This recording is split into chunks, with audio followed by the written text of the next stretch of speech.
68. 68. 68. Okey, jadi untuk sesi pertama ni apa yang Imran nak kongsikan?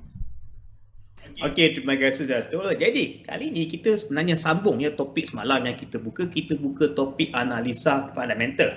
Tapi seperti yang kita ketahui, analisa fundamental ada dua pendekatan. Pendekatan pertama ialah secara makroekonomi yang kita belajar semalam. Kita lihat daripada ekonomi secara menyeluruh dulu, baru kita akan pergi ke bawah, pergi ke sektor, pergi ke industri, barulah kita sampai ke syarikat. Tapi kali ini kita belajar pendekatan yang kedua, iaitu melalui cara mikroekonomi. Okay, kita terbalik pula. Kita mula daripada bawah, daripada syarikat, kemudian masuk ke dalam industri, masuk ke dalam sektor, dan barulah kita akan lihat kepada ekonomi. Okay, kedua-duanya adalah analisa fundamental dan kedua-duanya adalah cara untuk kita menentukan nilai intrinsik. Okay, itu yang akan kita bincangkan hari ini. Apakah itu analisa fundamental secara mikroekonomi? Thank you Irman. Jadi tu apa yang anda boleh belajar dalam sesi pertama ni 2 sampai 4 petang, dan kalau ada sebarang pertanyaan ataupun nak kongsikan pendapat pun boleh juga tanya saja dekat ruangan komen. Nanti Imran tolong bacakan, tolong jawabkan dalam sesi 2 sampai 4 petang ni. Okey. Jadi saya nak serahkan dekat Imran pula kalau dah ready. Okay, let's go. Okey, saya serahkan dekat Imran. Silakan. Okay, terima kasih Zatul. Baik, lagi sekali Assalamualaikum, salam sejahtera, selamat petang dan selamat kembali ke sesi webinar Tradepedia, di mana kita bincangkan daripada perkara yang asas di dalam pasaran kewangan hinggalah kepada perkara yang advance. Okay, termasuklah analisa fundamental yang kita belajar sekarang, analisa teknikal, indikator-indikator yang akan kita gunakan pada carta, kemudian kawalan emosi, okay, pengurusan wang, sehinggalah cara bagaimana kita nak membina sistem dagangan kita sendiri. Okay, semua kita cover di bawah silibus Tradepedia. Jadi seperti yang disebutkan Zatul, kalau anda ada sebarang pertanyaan, okay, sebarang persoalan, okay, sama ada berkenaan dengan topik hari ini ataupun mana-mana topik di bawah silibus Tradepedia ataupun soalan-soalan umumnya berkenaan dengan pasaran kewangan ataupun industri dagangan, okay, nak tahu apa yang sedang berlaku sekarang, okay, nak tahu apakah aset-aset yang menarik, tak ada masalah, okay, anda boleh tanyakan soalan anda di ruangan chat box yang kami sediakan. Jadi mudah saja, di browser anda bahagian kanan ada chat box, tuliskan nombor dahulu, klik join, dan anda bolehlah nyatakan soalan-soalan anda dan saya akan cuba menjawab dari masa ke semasa. Okay, jadi kalau anda ada pendapat pun tidak ada masalah, okay, anda boleh suarakan di dalam chat box dan kita akan bincangkan, kita akan debat dan kita akan diskusi sepanjang webinar pada hari ini, tidak ada masalah. Okay, jadi dalam ruangan lanjutan lokal ni sebenarnya kita menggalakkan lagi interaksi antara para penonton dan instruktur, menjadikan sesi ini lebih interaktif dan juga lebih menarik. Okay, ada dua hala, okay, dari segi flow of information. Baik, jadi tanpa kita melengah-lengahkan lagi, kita akan bincangkan tentang topik kita pada hari ini, analisa fundamental, tetapi dalam bentuk mikroekonomi. Baik. Okay, jadi sebelum itu kita kena discuss dulu tentang disclaimer ya, kerana dalam industri perdagangan, okay, dalam industri pelaburan, okay, semasa kita melabur, berdagang, kita akan sentiasa berhadapan dengan risiko. Okay, jadi kalau anda ingin melabur, anda ingin berdagang, anda kena fahami risiko yang anda hadapi. Okay, jadi di dalam mana-mana perniagaan, okay, termasuklah perdagangan, jika kita ingin mendapatkan ganjaran, kita secara automatik pada masa yang sama akan menghadapi risiko. Lagi besar ganjaran yang kita kejar, lebih besarlah risiko yang kita kena hadapi. Okay, jadi kami DXM dan juga daripada Tradepedia kami menyediakan platform pendidikan. Okay, kami mengajar apakah infrastruktur, bagaimanakah pasaran berfungsi, apakah aset-aset yang boleh didagangkan dan apakah teknik-teknik yang anda boleh gunakan. Tetapi keputusan dagangan sepatutnya datang daripada anda, dan anda kena fahami risiko yang anda akan hadapi semasa membuat keputusan dagangan. Baik, itu saja daripada disclaimer. Sekarang kita akan bincangkan tentang topik kita pada hari ini, iaitu analisa fundamental secara mikroekonomi. Tapi sebelum itu kita kena recap balik apakah itu analisa fundamental dan bagaimana ia dibahagikan. Kita akan lihat apakah definisi analisa fundamental dan kita akan recap balik sedikit apakah itu yang dimaksudkan dengan analisa makroekonomi dan apakah itu yang dimaksudkan dengan analisa mikroekonomi yang menjadi fokus kita untuk hari ini. Baik. Pertama sekali kita definisikan apakah itu analisa fundamental. Okay, jadi merupakan perkara yang asas bagi kesemua pedagang, pelabur tak kisahlah, pedagang amateur ataupun pedagang yang ada berpengalaman. Okay, kita perlu ketahui analisa fundamental. Ia merupakan asas yang penting. Apa yang bergerakkan harga di dalam pasaran adalah fundamental. Dan bagaimana kita membaca pergerakan harga itu adalah analisa teknikal. Okey. Jadi secara definisinya analisa fundamental ialah satu kajian di mana kita akan melihat kepada segala faktor-faktor yang mempengaruhi ekonomi, mempengaruhi pasaran, mempengaruhi kelas aset untuk tujuan apa? Tujuannya adalah untuk kita mencari nilai intrinsik, okey, perkara-perkara tersebut. Okey, dan nilai intrinsik ini ataupun kita boleh sebutkan sebagai nilai sepatutnya adalah satu perkara yang sangat penting di dalam analisa fundamental. Okay, kita akan huraikan lagi apakah yang dimaksudkan dengan nilai intrinsik. Baik. Jadi, pendekatan untuk analisa fundamental seperti kita ketahui terbagi kepada dua. Yang pertama ialah jika kita melakukan analisa kepada faktor-faktor yang mempengaruhi ekonomi secara menyeluruh, ya, bermakna kita lihat daripada bigger picture. Kita lihat daripada atas ke bawah. Ini adalah analisa makroekonomi, ya, yang kita dah belajar semalam. Okay, kita lihat kepada data-data seperti keadaan faedah, inflasi, keadaan pekerjaan, perkembangan ekonomi, okay, dan juga sentimen politik. Itu semua adalah analisa makroekonomi. Tapi hari ini fokus kita adalah kepada pendekatan kedua, iaitu pendekatan di mana kita mengkaji segala faktor-faktor yang boleh mempengaruhi sebuah syarikat yang tertentu. Okay, kita spesifik kepada satu syarikat. Ini adalah analisa mikroekonomi. Bermakna kita bermula daripada bawah. Kita bermula daripada individu ataupun daripada satu entiti, satu syarikat, dan kita bergerak ke atas. Okay, daripada syarikat, kita lihat kepada industri. Okay, syarikat itu berada di industri mana, dan kita lihat industri ini berada di sektor mana, dan barulah kita akan lihat ke atas ke ekonomi. Okay, jadi itu bezanya. Dua pendekatan yang berbeza. Baik. Jadi, kita ada sebut tadi tentang nilai intrinsik. Jadi mana-mana analisa fundamental, apa yang kita nak cari ialah kita nak cari nilai intrinsik sesuatu aset. Tapi persoalannya, apakah yang dimaksudkan dengan nilai intrinsik? Ya, ini kita akan bincangkan sekarang. Okey. Jadi nilai intrinsik ni, macam mana kita nak balancekan harga aset dengan nilai sebenarnya. Okay, tak semestinya harga aset akan sentiasa menggambarkan nilai sebenar aset tersebut. Okay, dalam keadaan tertentu, harga semasa boleh jadi lebih tinggi daripada nilai sebenar. Okay, dan ada juga keadaan yang menyebabkan harga semasa lebih rendah daripada nilai sebenar. Lebih rendah daripada nilai intrinsik. Dan di sinilah munculnya peluang dagangan. Baik. Okey, jadi semasa kita membuat analisa fundamental, ya, kita kena buat dua andaian. Kita kena buat dua assumption. Assumption pertama, andaian pertama ialah apa yang kita lihat pada carta. Kita lihat pada carta Google, contohnya harga Google pada arah sekian-sekian. Harga Facebook pada arah sekian-sekian. Okey, mengikut andaian pertama di dalam analisa fundamental, harga tersebut tidak menggambarkan nilai sebenar syarikat tersebut. Okey, jadi harga yang kita nampak pada carta bukanlah nilai sebenar. Okey, dan kita akan bincangkan kenapa itu bukan harga sebenar ataupun nilai sebenar aset tersebut. Okey, sekarang kita lihat pula kepada andaian kedua.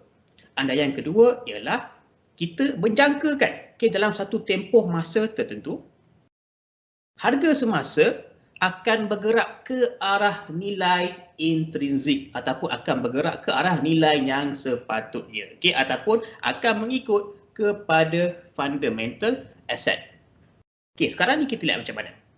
Okey, ia adalah seperti ini. Okey, bayangkan ini adalah saham Facebook lah, katakan ini adalah saham Facebook, dan perhatikan, okey, kita ada dua garisan. Garisan hitam ni adalah harga, okey, harga semasa. Okey, dalam unit USD lah. Kemudian garisan merah ni adalah nilai intrinsik. Okey, jadi kita lihat ada satu ketika nilai intrinsik berada di bawah harga semasa.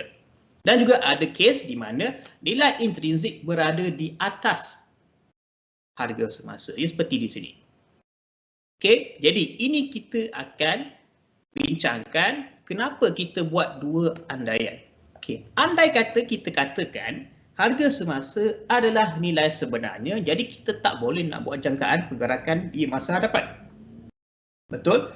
Sebaliknya, jika kita buat andaian harga semasa tidak melambangkan nilai intrinsik, nilai sebenarnya, okey, jadi sekarang ni kita dah ada perbezaan antara harga semasa dan nilai intrinsik, dan ini adalah peluang dagangan. Okey, jadi kita lihat. Contoh pertama, jika nilai intrinsik melebihi harga semasa pasaran. Okey, contohnya di mana? Okey, nilai intrinsik di atas harga semasa di mana? Di sini. Okey, garisan merah ni nilai intrinsik dan ini adalah harga semasa. Jadi nilai intrinsik berada di atas harga semasa, maknanya apa? Sepatutnya harga bergerak ke atas. Okey, sepatutnya harga lebih tinggi daripada harga sekarang. Bermakna sekarang ni apa? Sekarang ni aset ni adalah murah. Okey, dan mengikut fundamental patut dibeli. Okey, itu tujuannya kenapa kita buat dua andaian ini. Okey, jadi sekarang ni kita dah tahu, kita dah buat analisa fundamental. Okey, sekarang ni nilai yang sepatutnya adalah lebih tinggi daripada harga semasa. Maka kita buat apa? Kita akan beli aset ni pada kes ini. Sebaliknya, jika nilai intrinsik berada di bawah harga semasa, okay, kita dah buat kajian kita lihat kepada keuntungan, kita lihat kepada aset dan juga liability syarikat ini. Dan kita tentukan, okey, sekarang ni sepatutnya nilai syarikat ini adalah patutnya lebih bawah daripada apa yang digambarkan pada carta. Maknanya nilai intrinsik di bawah harga semasa. Jadi di sini apa yang kita boleh buat? Kita boleh katakan sekarang ni aset ini sedang terlalu mahal. Maka patut kita jual. Okay, kerana harga semasa melebihi daripada harga yang sepatutnya. Ataupun melebihi daripada nilai intrinsik. Okey, maknanya di sini kita jual dan kita lihat dia dengan kita melihat kepada andaian kedua. Di mana dalam jangka masa yang panjang, harga akan kemudiannya mengikut nilai fundamental. Okey, katakan di sini kita jual. Kerana apa? Kerana terlalu mahal. Dan kita lihat apa yang berlaku jika diberikan masa, harga akan bergerak ke arah nilai yang sepatutnya. Juga di sini harga terlalu murah, okey, berbanding dengan nilai intrinsik. Bila kita berikan masa, ianya akan bergerak ke arah nilai yang sepatutnya. Okey, jadi itu disebabkannya kita membuat dua andaian. Okey, harga pasaran bukan harga yang sebenar. Kemudian jika kita berikan masa, harga akan bergerak mengikut fundamental, dan inilah peluang dagangan menggunakan analisa fundamental. Okey, baik.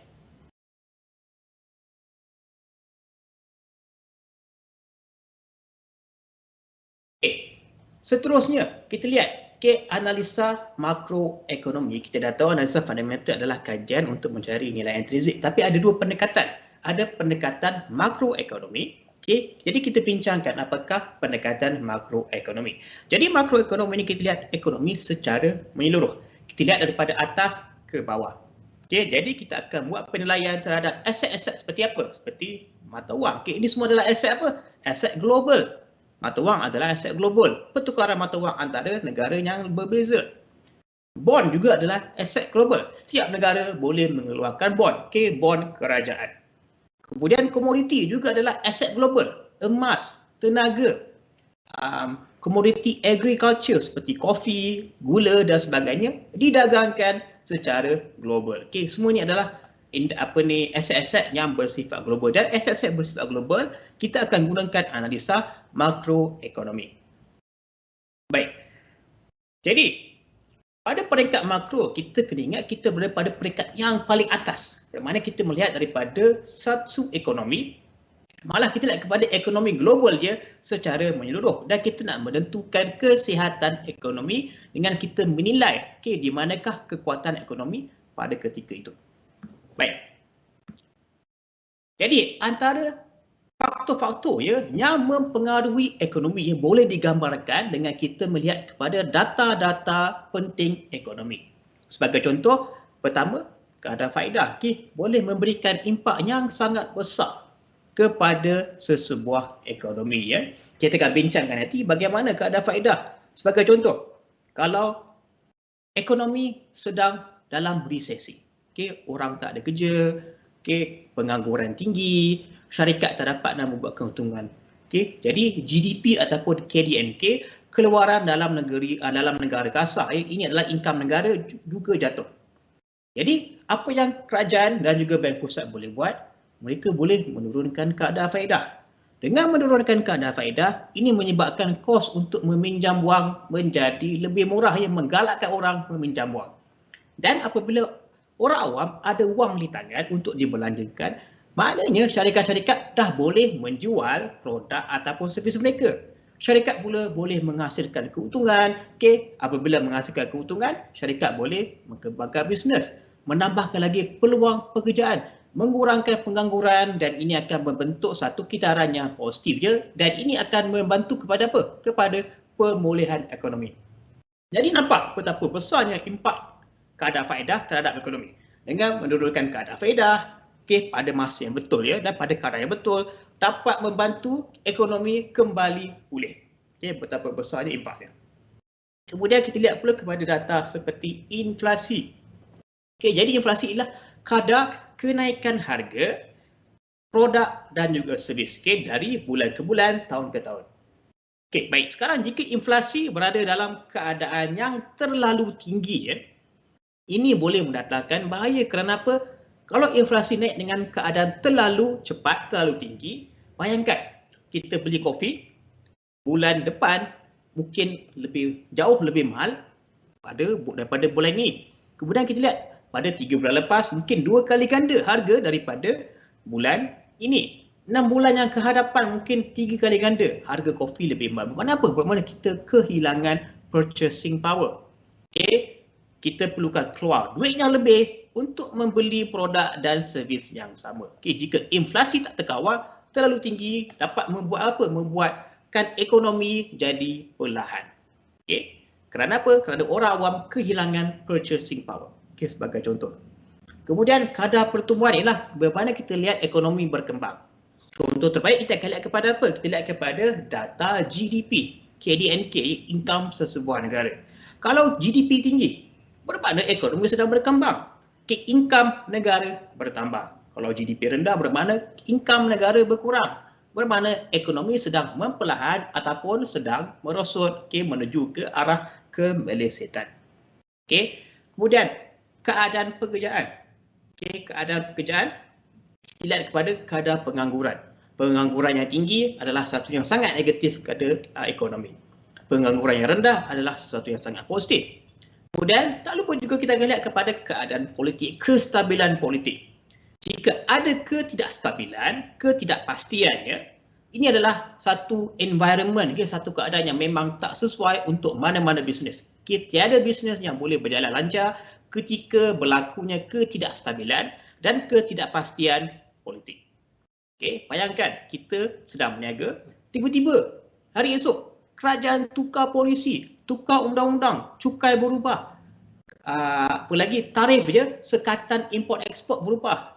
Boleh memberikan kesan yang sangat besar terutama bagi mereka yang terlibat secara spesifik je dalam perniagaan mereka. Dan akhir sekali ialah kepada sentimen nasional. Jadi kita nak tahu apakah tahap keyakinan rakyat, orang awam dan juga tahap keyakinan syarikat. Mereka ni yakin tak, boleh tak jual produk, boleh tak jual servis dalam ekonomi tersebut. Jadi ini semua adalah data-data makroekonomi dan kita dah belajar pada semalam hari lepas bagaimana nak cari data ni dan bagaimana nak tafsirkan data ini untuk menentukan kita berada di dalam keadaan ekonomi yang mana satu.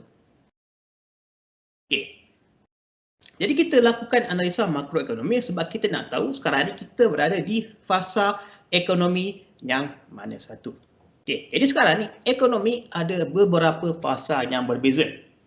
Dan fasa ini akan berlaku secara berterutan membentuk apa? Membentuk kitaran ekonomi. Dalam kitaran ekonomi kita akan ada macam-macam fasa. Kita akan ada fasa ledakan. Kita akan ada fasa kemerosotan.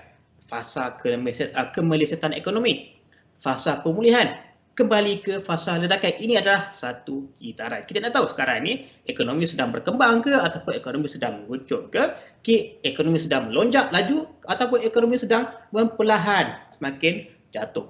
Jadi kita akan bincangkan sekarang apakah itu fasa ekonomi di dalam satu kitaran ekonomi. Kitaran ekonomi.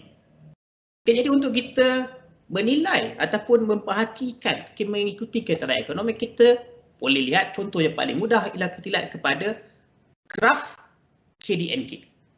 Okey, graf KDNK maknanya kita lihat kepada pertumbuhan income. Okey, sama ada income negara meningkat ataupun income negara berkurangan, ya. KDNK, keluaran dalam negara kasar, GDP.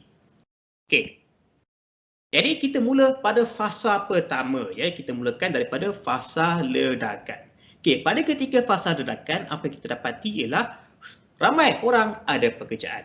Pengangguran rendah. Okey, orang ramai ada income, okey, mempunyai income yang boleh dibelanjakan pada ekonomi. Maknanya syarikat-syarikat dapat menjual produk dan dapat menjual servis, dapat menghasilkan keuntungan. Keuntungan ini digunakan untuk mengembangkan bisnes, okay, kemudian menambahkan lagi peluang pekerjaan dan sebagainya. Jadi semua adalah baik, okay, optimum pada fasa ledakan. Income negara pun pada tahap puncak, okay, pada tahap yang tertinggi.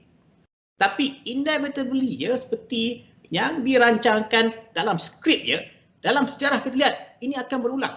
Setelah berlakunya ledakan, kita akan ada apa? Kita akan ada situasi di mana ekonomi dah mula memperlahan. Income syarikat turun, bermakna income negara juga turun. Okay, jadi ini adalah fasa daripada ledakan, transition, okay, bertukar kepada fasa kemerosotan. Okay, jika kemerosotan sedang berlaku, apa kita dapati ialah ekonomi memperlahan. Okay, dan sekarang ni produktiviti syarikat, rakyat pun berkurang. Dan apabila produktiviti berkurang, income negara pun berkurang. Okay, KDNK juga akan berkurang. Investment pun akan berkurang. Okay, ini semua adalah ciri-ciri apa yang berlaku semasa kemerosotan. Okay, baik. Kemudian, setelah proses kemerosotannya, proses jatuh, kita akan sampai kepada tahap yang paling teruk, iaitu tahap apa? Tahap kemelesetan. Okay. Jadi tahap kemelesetan ialah tahap yang paling bawah sekali. Income negara paling rendah sekali pada ketika ini. Pada ketika ini orang ramai tidak ada pekerjaan. Pengangguran paling tinggi. Income, keuntungan untuk syarikat paling rendah. Malah mungkin kerugian untuk syarikat. Dan apabila syarikat tidak ada keuntungan, malah kerugian, maknanya syarikat tak dapat nak kembangkan bisnes. Malah terpaksa kecilkan bisnes. Bermakna apa? Bermakna terpaksa melepaskan pekerja, ya. Melepaskan pekerja, tambah lagi pengangguran. Okay, dan ini menyebabkan orang awam tak ada wang untuk dibelanjakan. Okay, dan tak ada wang dibelanjakan, tambah lagi kepada kitaran negatif. Okay, syarikat pun tak dapat nak menghasilkan keuntungan. Kenapa? Kenapa tiada pembeli? Kenapa tiada pembeli? Tiada income. Sebab menganggur dan kekurangan peluang pekerjaan. Inilah tahap yang paling teruk sekali. Okay, tahap kemelesetan ekonomi. Okay, tapi ini tak akan dibiarkan selama-lamanya. Biasanya keadaan ini akan diperbaiki apabila kerajaan dan bank pusat akan bertindak.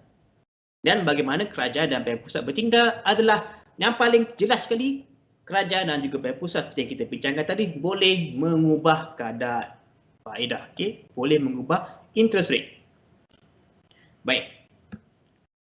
Jadi, selepas kemelesetan, okay, kemudian bank pusat dan juga kerajaan akan bertindak. Biasanya mereka akan menurunkan kadar faedah dan ini akan mencetuskan pemulihan ekonomi. Okay. Jadi pada ketika ini, pada fasa pemulihan, kadar faedah diturunkan. Maknanya apa? Maknanya lebih murahlah untuk individu dan juga syarikat untuk membuat pinjaman. Kos membuat pinjaman adalah lebih murah. Okay. Menggalakkan orang membuat pinjaman. Dan apabila orang membuat pinjaman, maknanya ada wang di tangan untuk dibelanjakan kepada ekonomi. Maknanya syarikat-syarikat boleh menjual produk-produk dan servis mereka dan menghasilkan keuntungan. Okay? Perbelanjaan meningkat, syarikat juga dapat menghasilkan keuntungan yang lebih. Okay? Dan apabila syarikat menghasilkan keuntungan, syarikat dapat mengembangkan lagi perniagaan, menambahkan lagi peluang pekerjaan, dan ini akan menyebabkan pengangguran pun berkurangan. Dan ini akan mencetus satu kitaran yang positif, okay, dalam proses pemulihan. Dan pada ketika ini juga, kerana kos untuk meminjam adalah murah, okay, interest rate rendah, kita akan dapati juga perumahan meningkat. Okay, orang mula membeli rumah. Kenapa? Kerana boleh buat loan, mudah buat loan, okay, lagi mudahlah untuk membeli rumah.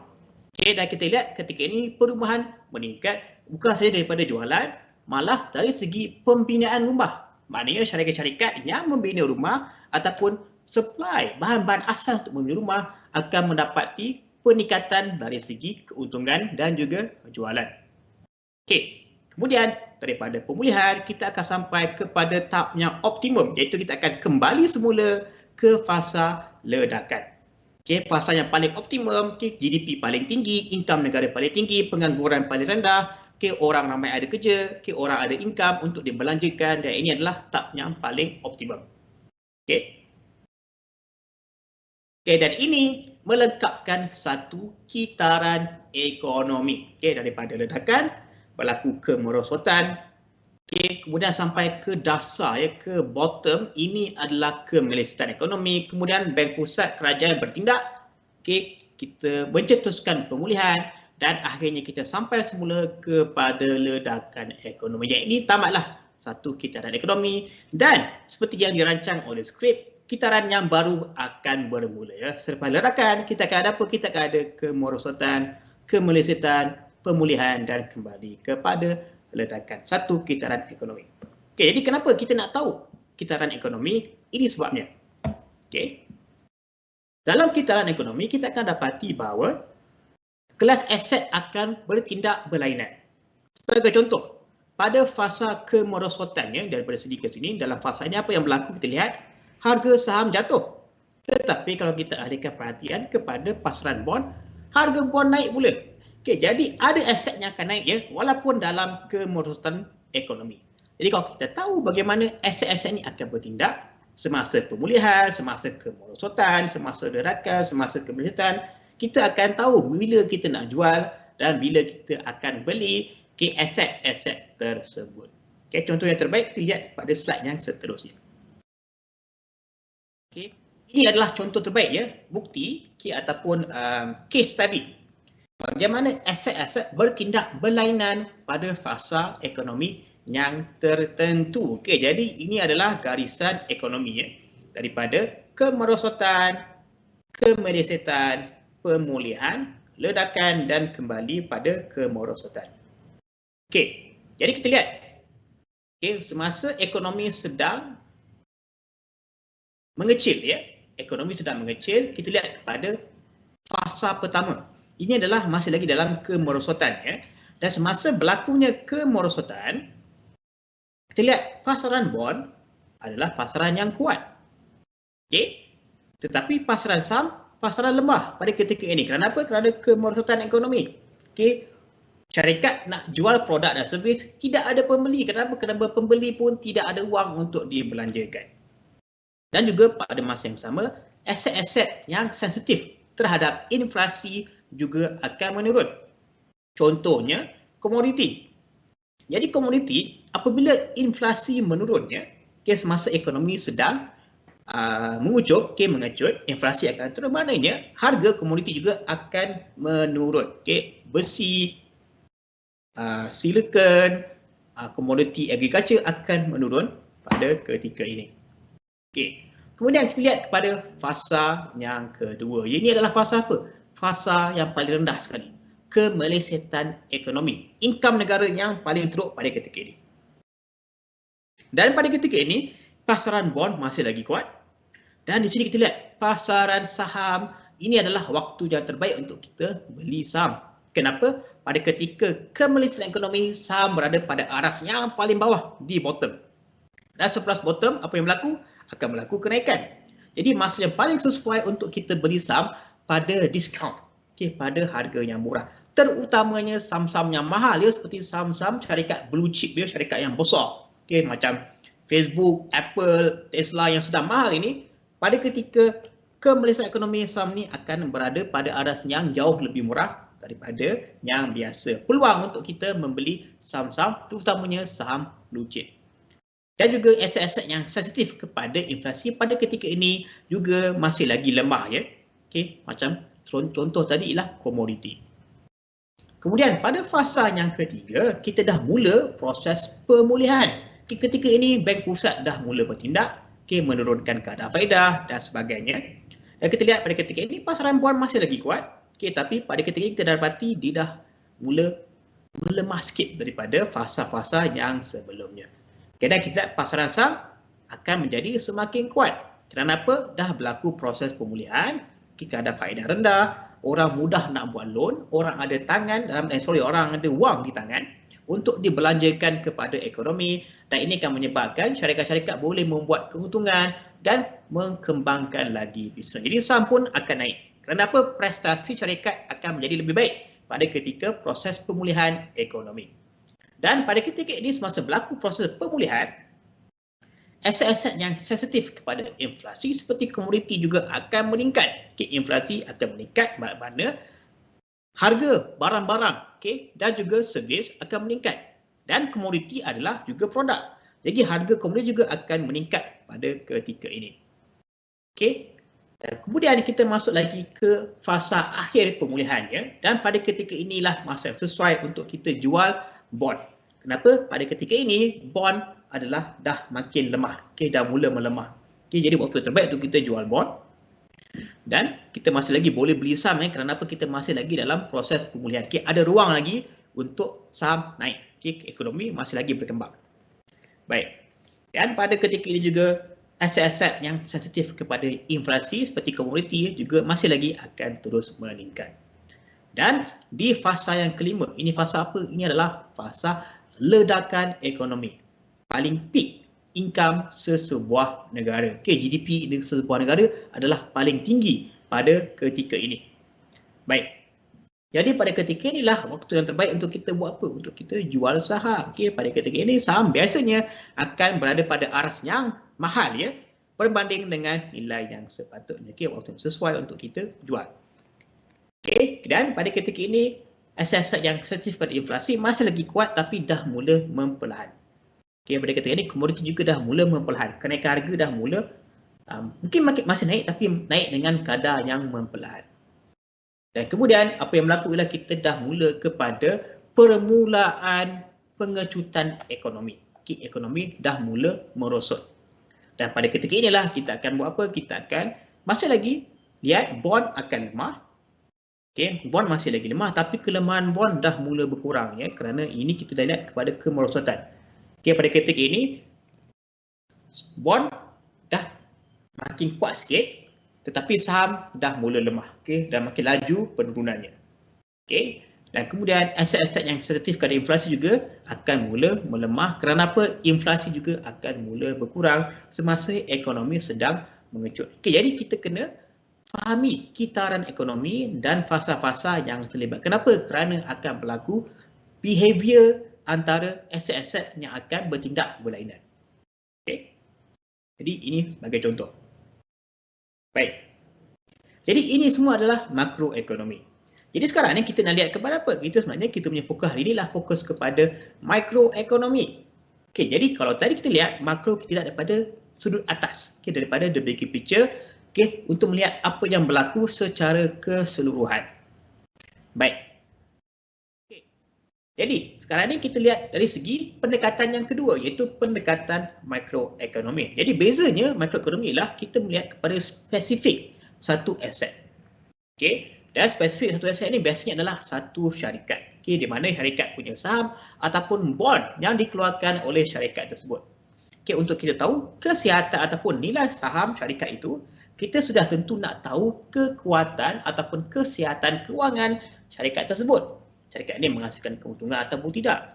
Sama seperti bond korporat yang dikeluarkan oleh syarikat. Jadi nilai bond korporat ini biasanya dikaitkan dengan apa? Dikaitkan dengan prestasi syarikat tersebut. Jadi bond korporat ini sebenarnya apa yang berlaku ialah kita meminjamkan wang kita kepada syarikat dan syarikat akan memberikan kita bond. Jadi ini adalah perjanjiannya, maknanya syarikat ni akan berjanji untuk membayar kita punya capital sepenuhnya berserta dengan keuntungan yang dihasilkan daripada pinjaman tersebut. Itu adalah bagaimana bond berfungsi. Kalau bond kita yang kasih pinjaman kepada syarikat ataupun kerajaan. Baik. Jadi untuk menilai bond, kita mesti nak tahu syarikat ni boleh bayar balik tak kita. Apakah kekuatan ekonomi syarikat tersebut? Ada keuntungan ke tak? Apakah reputasi syarikat tersebut? Semua itu kita perlu tahu dahulu sebelum kita membeli bond korporat daripada syarikat tersebut. Jadi kita kena lihat kepada syarikat itu secara spesifik tentang kekuatan kewangannya. Okey, ini kita lihat kepada macam kita gunakan mikroskop yang kita fokus kepada satu aset. Baik. Jadi kita akan menilai kesihatan keuangan syarikat tersebut. Jadi dan kita akan lihat apakah kesihatan syarikat tersebut dan kita bandingkan dengan harga saham semasa syarikat tersebut. Okey, baru kita tahu di manakah nilai intrinsik dan harga semasa dan apa yang kita patut buat. Okey, jadi antara caranya ialah pedagang akan melihat kepada laporan keuangan. Dalam laporan keuangan, biasanya laporan keuangan ini akan dikeluarkan setiap suku tahun. Suku tahun pertama, suku tahun kedua, ketiga, keempat dan untuk setahun overall. Okey, jadi setiap syarikat-syarikat yang disenaraikan awal, public listed, mereka akan dikenakan syarat untuk mengeluarkan laporan. Dan daripada laporan inilah yang akan dibaca dan ditafsirkan oleh pedagang dan pelabur untuk menentukan nilai sebenar syarikat tersebut, ya, sama ada baik ataupun tidak baik untuk dijadikan sebagai pelaburan. Baik. Jadi, persoalan yang akan kita tanya semasa kita membaca penyata keuangan ialah kita nak tahu syarikat ni pertama sekali buat duit ke tak buat duit, ada keuntungan ke tidak. Jika ada keuntungan, adakah keuntungan ini semakin bertambah ataupun semakin berkurang daripada suku tahunan yang sebelumnya? Kita akan tanya. Okey. Kemudian kita lihat kepada aset-aset dan juga liability yang dimiliki syarikat. Kalau ada aset, apakah yang dilakukan kepada aset tersebut? Adakah aset tersebut diuruskan dengan baik untuk menjana lebih banyak lagi pendapatan? Kalau liability, bagaimanakah liability ini diuruskan? Okey, kalau ada hutang, bagaimanakah hutang ini dilangsaikan? Adakah syarikat mampu menguruskan hutang pada syarikat tersebut? Okey, semua ini kita akan lihat dan apa yang kita nak tahu ialah adakah syarikat ini adalah syarikat yang berkualiti ataupun tidak dijadikan sebagai pelaburan. Maknanya kita nak tahu nilai intrinsik sebenar syarikat tersebut dengan kita melihat kepada data-data yang disebutkan tadi. Okey, daripada penyata keuangan banyak data kita dapat. Okay, nanti kita akan lihat nanti apa yang data yang kita akan perhatikan di dalam penyata keuangan sesebuah syarikat. Okey. Baik. Jadi secara umumnya harga saham syarikat akan dipengaruhi oleh apa? Akan dipengaruhi oleh prestasi syarikat. Adakah syarikat ini dapat menghasilkan keuntungan? Jika syarikat ini menghasilkan keuntungan dan dijangka untuk menghasilkan keuntungan di jangka masa yang terdekat, ya, bermakna syarikat ini akan menjadi lebih menarik, ya, bagi pelabur-pelabur untuk melaburkan pada syarikat tersebut. Oleh itu, saham akan naik. Okay, dapat ramai pelabur beli, lagi ramai orang beli, lagi tinggilah nilai saham syarikat tersebut. Okay. Sebaliknya, jika syarikat ini tak dapat menghasilkan keuntungan, menghasilkan kerugian, secara umumnya, secara teknikalnya, harga saham patutnya akan jatuh. Okay. Kenapa? Kerana tadi siapa yang nak beli syarikat yang tak perform? Yang tak dapat menghasilkan keuntungan, orang pelabur luar akan mengelakkan daripada membeli dan pelabur sedia ada akan mencari jalan untuk keluar daripada syarikat tersebut dengan menjual saham. Jadi saham akan jatuh, ya, secara teknikal. Tapi kita dah tahu bukan ini sahaja yang mempengaruhi saham syarikat. Banyak lagi faktor-faktor yang mempengaruhi syarikat punya harga saham. Memang betul prestasi antara yang paling penting. Tetapi ada juga elemen-elemen yang lain yang kita perlu pertimbangkan. Seperti apa? Seperti keadaan ekonomi. Syarikat itu bagus macam mana pun, mempunyai pengurusan yang terhebat di dunia pun, jika ekonomi merosot, tak ada orang nak beli produk, maka syarikat ini juga tidak boleh perform. Dan bukan itu saja, juga akan terpengaruh dengan sentimen. Sebagai contoh, ya, saya berikan, jika syarikat ABC, tiba-tiba keluarkan kenyataan CEO syarikat ABC ini dimasukkan ke dalam penjara kerana ada skandal rumah tangga. Ini adalah satu benda yang sentimen, tak ada kena-mengena dengan prestasi. Syarikat ABC mungkin boleh menghasilkan keuntungan demi keuntungan, tapi oleh kerana sentimen yang negatif, akibat CEO yang ada skandal tadi, harga saham boleh jatuh, ya, hanya dengan sentimen yang negatif, ya. Jadi jangan ambil mudah daripada sentimen dan juga keadaan ekonomi semasa dapat mempengaruhi syarikat punya saham selain daripada prestasi syarikat itu sendiri. Ini adalah analisa makroekonomi. Dan kalau kita letakkan makroekonomi dan mikroekonomi sebelah satu sama lain, kita akan dapat gambar rajah seperti ini. Okay, ini adalah apabila kita bandingkan makroekonomi dengan mikroekonomi. Okay, jadi makroekonomi ialah kita bermula daripada atas. Kita lihat keadaan ekonomi. Okay, kita lihat, bayangkan kita lihat cuaca dulu. Kita lihat cuaca, hujan ke tak hujan, okay, mendung, ada matahari ke tidak nanti, okay, tidak sedia baju ke tidak. Jadi itu lebih kepada cuaca. Ini adalah top down, makroekonomi. Kita lihat kepada data-data yang besar, keadaan faedah,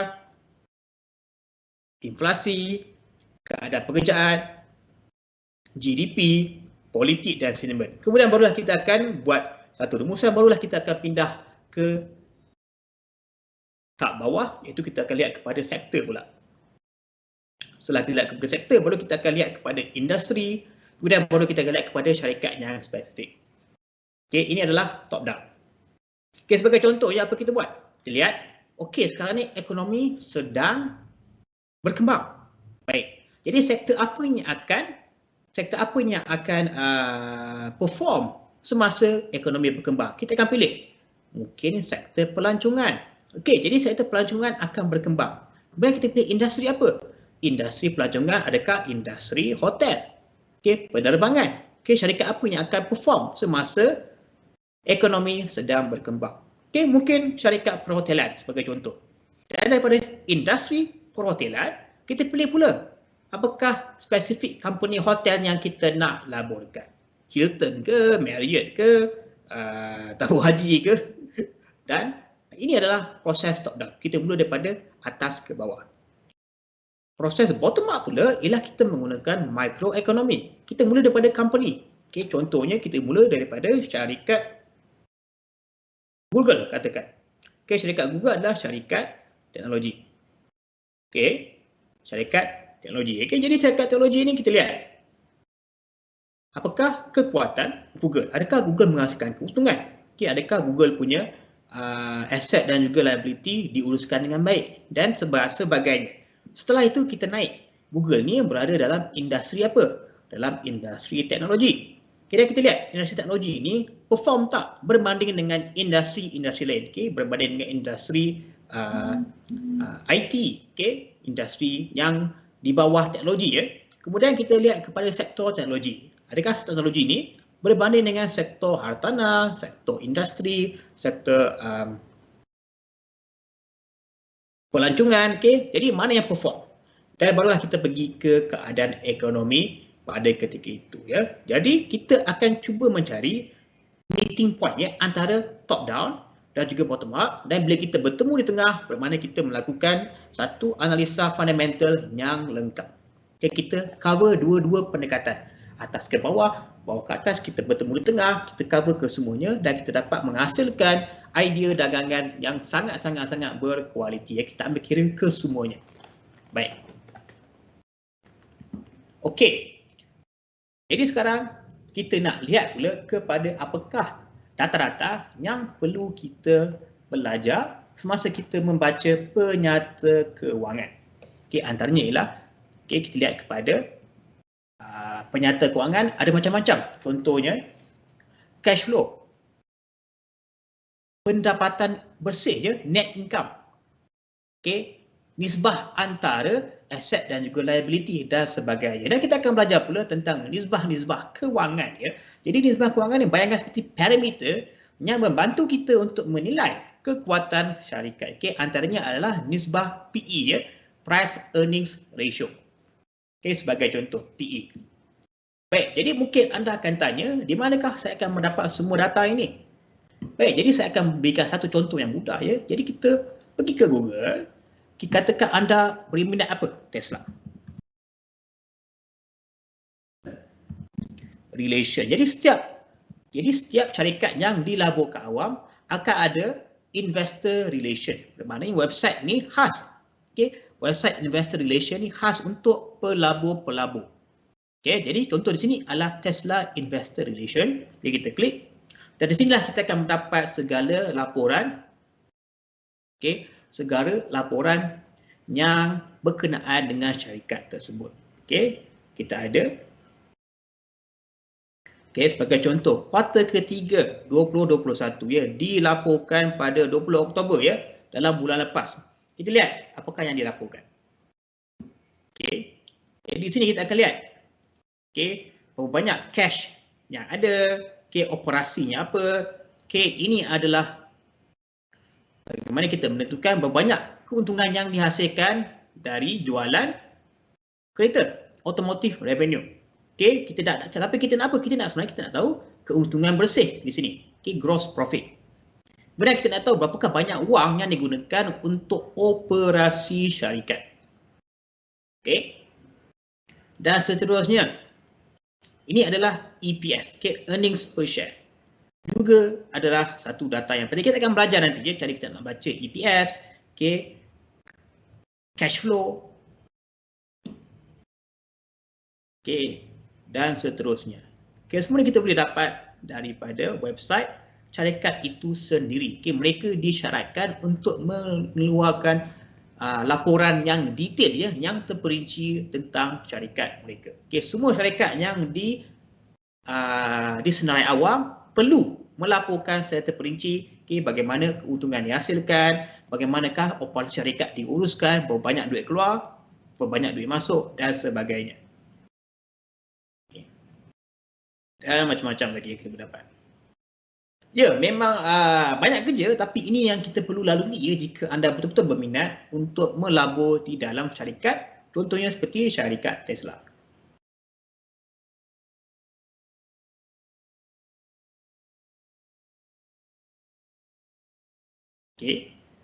Ada lagi data-data yang penting.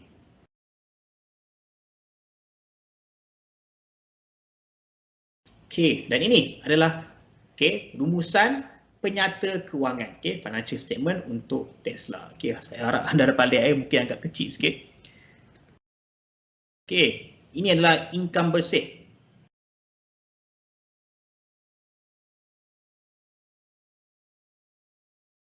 Sekarang kita lihat kepada aset-aset. Ini semua adalah aset-aset yang dimiliki. Dan ini pula adalah liability. Hutang ke apa-apa pun yang kena duit keluar ya, ini semua adalah liability, juga disenaraikan dengan terperinci untuk Tesla. Dan seterusnya. Baik, jadi kita akan bincangkan bagaimana kita nak pilih manakah data-data yang pentingnya dalam penyata kewangan untuk kita gunakan di dalam analisa makroekonomi. Tapi sebelum itu kita akan berehat dulu dan kita akan sambung selepas iklan ini. Kita akan lihat apakah data-data yang penting dan bagaimana kita akan merumuskan ada checklist untuk kita tentukan saham ini ataupun syarikat ini bagus ataupun tidak. Jadi kita break dulu ya dan kita kembali semua selepas iklan ini. Baik, lagi sekali Assalamualaikum, salam sejahtera dan selamat petang dan selamat kembali ke sesi webinar Tradepedia di mana kita macam biasa bincangkan daripada perkara yang asas di dalam pasaran kewangan hinggalah kepada perkara yang advance yang merangkumi analisa fundamental seperti apa kita belajar hari ini, analisa teknikal, indikator-indikator yang akan kita gunakan pada carta, pengurusan wang, kawalan emosi sehinggalah cara kita membina sistem dagangan kita sendiri. Tapi berbalik pada topik hari ini, ya, jadi pada setara pertama sesi hari ini kita dah bincangkan tentang analisa fundamental. Kita recap sikit tentang analisa makroekonomi, iaitu kita melihat daripada ekonomi secara menyeluruh. Kemudian kita sentuh tentang analisa mikroekonomi pula yang menjadi fokus kita pada hari ini. Jadi analisa makroekonomi lah kita akan melihat spesifik ya kepada sesuatu entiti kewangan. Biasanya syarikat lah ya, kerana kita nak menentukan aset-aset yang dihasilkan oleh syarikat ini, saham ataupun bond corporate, yang kita nak tentukan apakah nilainya. Dan caranya ialah dengan kita menentukan kesihatan ekonomi syarikat tersebut. Kalau kita beli saham, kita nak tahu syarikat ini menghasilkan keuntungan ataupun tidak. Adakah syarikat ini menjual lebih banyak produk ataupun tidak. Kalau kita membeli bond corporate daripada syarikat ini, kita nak tahu syarikat ini mampu tak nak bayar balik kita punya capital berserta dengan keuntungan yang dijanakan di masa akan datang.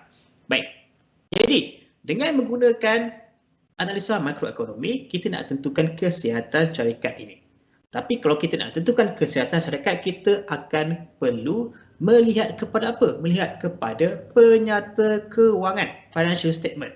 Dan setiap syarikat-syarikat yang dilaporkan awam, yang didagangkan awam, public listed, seperti Apple, Facebook, Google, Intel, Nvidia dan sebagainya, mereka diwajibkan untuk mengeluarkan laporan kewangan pada setiap 10 tahun, suku tahun pertama, suku tahun kedua, ketiga, keempat dan juga untuk laporan tahunan. Dan di dalam laporan kewangan inilah yang akan kita dapati penyata kewangan. Dan dalam penyata kewangan inilah kita akan kaji. Kita akan kaji data-data ini untuk kita mengetahui adakah syarikat ini menghasilkan keuntungan. Kalau ada keuntungan, adakah keuntungan lebih tinggi daripada bulan-bulan yang lepas? Ataupun adakah keuntungan berkurang, lebih rendah daripada bulan-bulan yang lepas?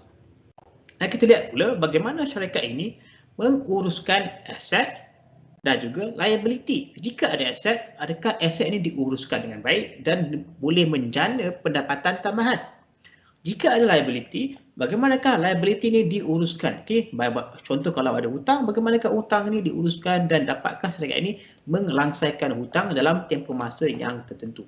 Jadi kita tanyakan ke semua ini untuk kita mengetahui, untuk kita menentukan nilai intrinsik syarikat tersebut.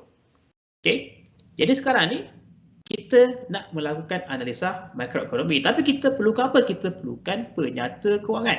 Jadi bagaimana kita nak dapatkan penyata kewangan? Jadi seperti saya tunjukkan tadi, mudah saja. Ke semua syarikat public listed akan ada website khas. Akan ada website khas untuk pelabur. Contoh ini adalah website Tesla. Ini adalah Tesla Investor Relation. Jadi semua syarikat public listed akan ada website ini. Tapi bergantung kepada syarikat, kadang-kadang new website tak begitu friendly. Tapi kalau website Tesla ni bagi saya friendly je untuk pelabur. Jadi kita akan lihat semuanya dilaporkannya pada tahun 2021. Tahun ini yang paling terkini ialah laporan kewangan suku tahun yang ketiga. Dilaporkan baru beberapa minggu yang lepas pada 20 Oktober. Kita ada macam-macam. Kita ada laporan terperinci. Kita ada press release jadi press release pun agak berguna. Kerana apa? Press release ni adalah kenyataan yang dikeluarkan oleh CEO dan juga CFO syarikat. Kalau syarikat ni ada plan, mereka akan umumkannya pada press release. Tapi sekarang ni kita lihat kepada apa? Kita lihat kepada laporan kewangan. Financial statement. Jadi ini adalah financial statement untuk Tesla. Dan kita dapati data-data yang penting disenaraikan di sini. Antara terus yang saya nampak ialah gross profit.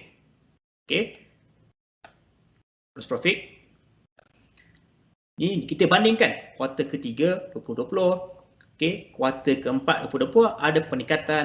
Masuk ke dalam kuartal pertama 2021 ada peningkatan dan masuk ke dalam kuartal kedua ada peningkatan yang mendadak dan masuk ke kuartal ketiga, peningkatan yang sangat tinggi. Bermakna sekarang ni Tesla berada dalam arah yang baik dari segi keuntungan. Tapi kita bukan lihat kepada itu saja, kita juga akan lihat kepada aset-aset yang dimiliki oleh Tesla. Ini semua adalah aset-aset yang dimiliki oleh Tesla. Dan kita lihat sekali imbas nilai aset bertambah. Itulah satu yang positif. Kita lihat pula kepada liability. Kalau kita lihat kepada liability di sini liability juga semakin meningkat. Liability semakin meningkat. Dan kita kena lihatlah apa lagi data-data yang penting. Cash flow. Berapa banyak cash yang berada di tangan untuk tujuan operasi. Semakin besar ataupun semakin banyak cash flow, semakin mudahlah syarikat nak menguruskan operasinya.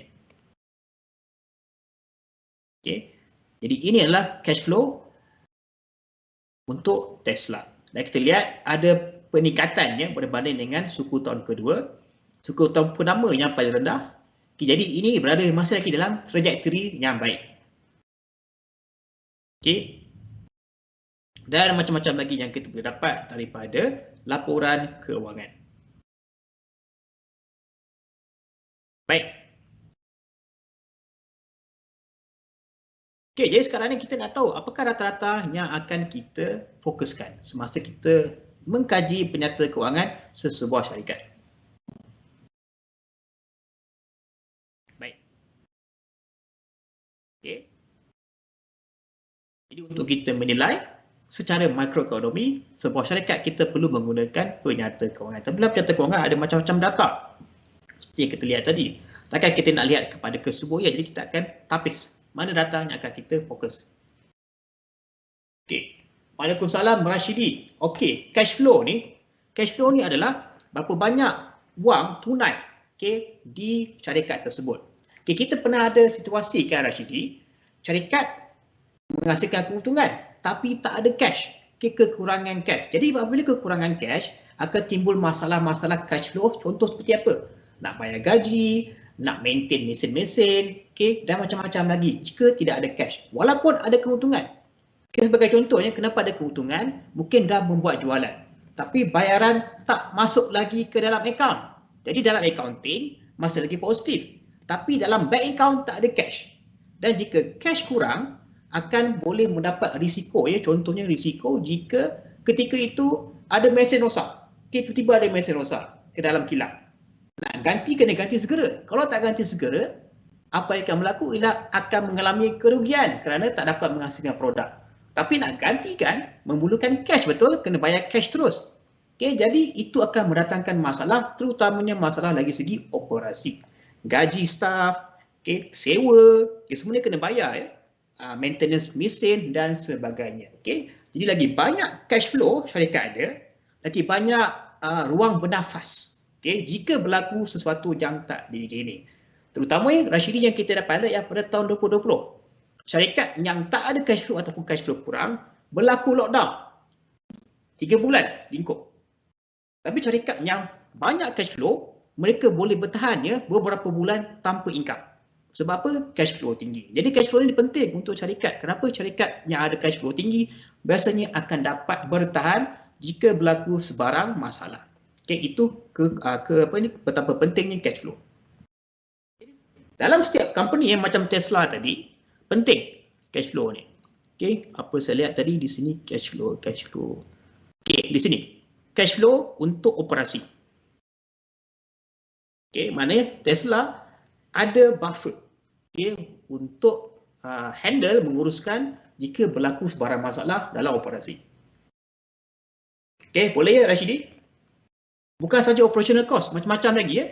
Macam-macam, contohnya syarikat nak kembangkan perniagaan, nak kembangkan bisnes, nak tambah lagi production line. Tesla nak tambah lagi satu production line untuk model XS katakan.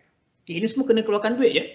Kena keluarkan duit, cash untuk kembangkan bisnes. Okay, lagi banyaklah flexibility untuk syarikat yang mempunyai banyak cash flow. Okay. Jadi sekarang ni kita lihat kepada penyata kewangan. Jadi cash flow tadi pun kita dapat lihat dalam penyata kewangan. Di dalam penyata kewangan ada banyak data-data yang perlu kita perhatikan. Antaranya ialah kita lihat kepada balance sheet. Okay, balance sheet ni adalah apa? Okay, ataupun dalam bahasa Melayu kita panggil sebagai kunci kira-kira. Okay, tapi kita sebutkan sebagai balance sheet. Jadi dalam balance sheet, okay, apa kita nak tahu ialah kita bandingkan, okay, penyata pendapatan. Okay, dalam balance sheet kita nak tahu berapa banyak duit yang dihasilkan oleh syarikat ini. Okay, dan kemudian seperti yang ditanya oleh Rashidi tadi tentang cash flow. Okay, jadi kita ada dua, income statement dengan cash flow statement. Okay, jadi income statement dan cash flow statement boleh menunjukkan secara imbas ya, sekali imbas kepada kekuatan kewangan syarikat tersebut. Okay, baik. Jadi dalam balance sheet, okay, dalam balance sheet apa kita nak tahu ialah kita nak tahu apakah aset-aset yang dimiliki oleh syarikat berbanding dengan liability yang dimiliki oleh syarikat. Okay, itu yang kita nak tahu daripada balance sheet. Okay, dari segi kuantitatif, okay, ada dua cara kita nak lihat kepada balance sheet ya. Dari segi kuantitatif kita lihat kepada nombor. Okay, berapa banyak nilai aset dan berapa banyak nilai liability. Kalau aset lebih tinggi daripada liability, bagus. Tapi kalau liability lagi tinggi daripada aset, tak bagus. Okay, itu dari segi kuantitatif. Tapi dari segi kualitatif pula, kita tak lihat pada nombor ya. dari segi kualitatif, kita nak tahu macam mana syarikat ini menguruskan aset-aset. Okay, bagaimana syarikat ini menguruskan wang dan menguruskan aset-aset. Okay, jika aset-aset diuruskan dengan baik, maka baguslah. Okay, tapi ini lebih daripada kualitatif ya. Ini kita kena buat penilaian secara sendiri untuk kita menilai bahawa aset ini diuruskan dengan baik ataupun tidak. Kalau kuantitatif senang, kita pergi kepada contoh tadi Tesla. Okay, kita pergi kepada balance sheet. Okay, ini balance sheet ya untuk Tesla. Okay, ataupun kunci kira-kira. Okay, harap nampak ya, mungkin saya kena besarkan sikit. Okay, nampak ya. Okay, balance sheet, kita bandingkan aset dengan liability. Okay, kalau aset lagi banyak pada liability, okay, dari segi kualitatif, itulah satu yang sangat positif. Okay, contohnya kita lihat, sekarang ni aset bernilai 57, ini saya rasa bilion ya, 57 bilion dah silap saya ni, itu punya penilaian. Okay. Dan untuk liability, okay, kita lihat berapa liability di mana, di sini, total liability, okay, di sini, iaitu sebanyak 28 bilion dah silap saya. Okay, 55 bilion aset, 28 bilion liability. Okay, jadi adalah satu yang bagus. Okay, itu dari segi kuantitatif. Tapi kita nak tahu bagaimana Tesla menguruskan aset ataupun bagaimana Tesla membeli aset. Kita kena lihat ya, di mana aset ni diperolehi. Okay, ini adalah cash. Okay, ini adalah daripada aset-aset security ya. Okay, daripada ini adalah penyewaan kenderaan. Okay, Tesla pun menyewakan kenderaan juga menghasilkan aset. Okay, daripada solar juga menghasilkan keuntungan. Okay, menghasilkan aset. Okay, jadi kita lihatlah bagaimana Tesla kreatif mendapatkan aset. Itu dari segi kuantitatif. Okay, dah gelap sikit, saya pasang lampu sekejap. Okay, baik. Jadi ini baru satu daripada balance sheet. Sekarang kita nak lihat pula daripada segi apa? Daripada segi income statement dan juga cash flow statement. Okay. Penyata pendapatan dan juga penyata aliran tunai, cash flow. Baik. Jadi kita lihat yang pertama, okay, seperti yang ditanyakan oleh Rashidi tadi tentang cash flow. Okay, dalam cash flow statement, kita nak tahu bagaimana syarikat menggunakan cash yang ada di tangan untuk operasi, ya, untuk mengendalikan perniagaan. Okay, dan juga jika ada duit yang dipinjam. Okay, jika duit banyak dipinjam, itu adalah satu yang negatif. Tapi jika kebanyakan duit datang daripada keuntungan, itu adalah satu yang positif bagi syarikat. Okay, jadi kita lihat ya kepada penyata cash flow tadi. Okay, Tesla, kita pergi kepada statement cash flow. Baik.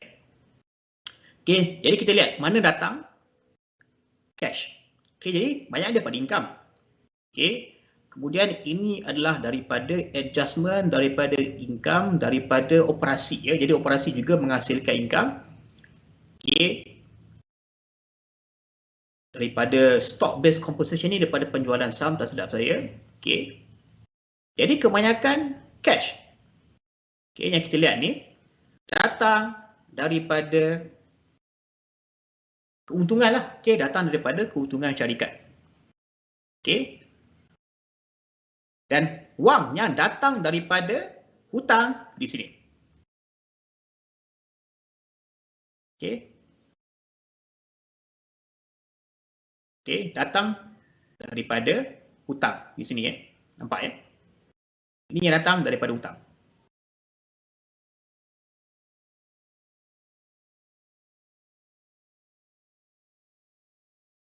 Okey. Jadi itu cara kita lihat bagaimana cash dijana. Okay, kalau banyak cash dijana daripada hutang, itu tak bagus. Kenapa? Kerana kena bayar balik. Tapi kalau cash ini, cash flow ni dijana oleh keuntungan, adalah satu yang sangat positif bagi syarikat.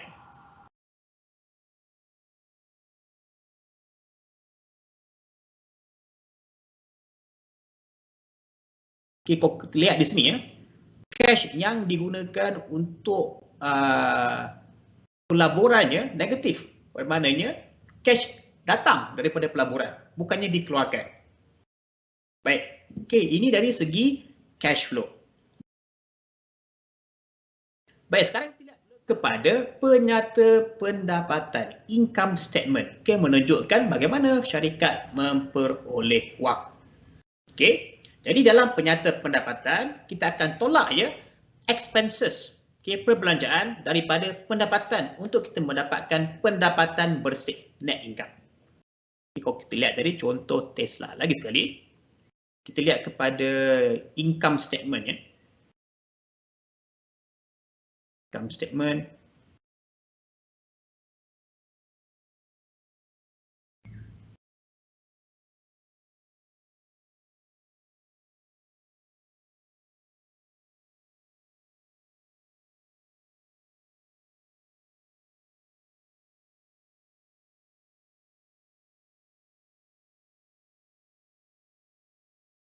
Okey, di sini income statement.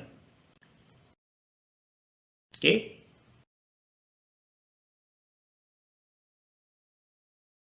Daripada mana? Daripada jualan kereta. Okey, jualan kereta. Kemudian daripada penyewaan kereta. Okey, ini adalah income. Bagaimana Tesla menjana keuntungan. Okey, tapi kena tolak ya. Ini semua total revenue ni kita kena tolak. Okey, kena tolak dengan apa? Kena tolak dengan cost. Okey, operating cost di sini kita kena tolak. Dan akhirnya apa yang kita akan dapat ialah net income. Okey, income bersih di sini. Ini adalah net income untuk syarikat. Okey, kena tolaklah hasil nak hasilkan kereta, berapakah dia punya research R&D, okey, nak kena bayar salesman, nak bayar marketing, okey, dan sebagainya, semua kita akan tolak daripada total revenue dan akhir sekali kita akan dapat net income. Okey, income bersih ni yang paling penting ya. Boleh jadi revenue beratus juta, tapi tolak dengan kos operasi juga beratus juta, boleh jadi keuntungan bersih negatif. Okey, kita kena lihat dari segi keseluruhan, okey, income bersih, net income. Okay, Tesla punya, kalau kita lihat ya, net income Tesla untuk 10 tahun. Okey, ini adalah kuarter ya, ini kuarter mana ni? Okey, ini adalah kuarter 3 2021, kuarter 2. Okey, kuarter 2 2021, kuarter 1 2021, kuarter 4 2020. Jadi peningkatan yang steady ya. Okey, lonjakan daripada kuarter 1 kepada kuarter 2 adalah sebanyak 2 kali ganda lonjakan dari segi keuntungan bersih ya. Ini adalah satu yang sangat positif, dan kalau itu kita lihat harga saham Tesla pun melonjak macam ya, saya boleh buka ya. Tesla. Okey, saya kena buka jap ya. Insert view market watch. Okey, Tesla.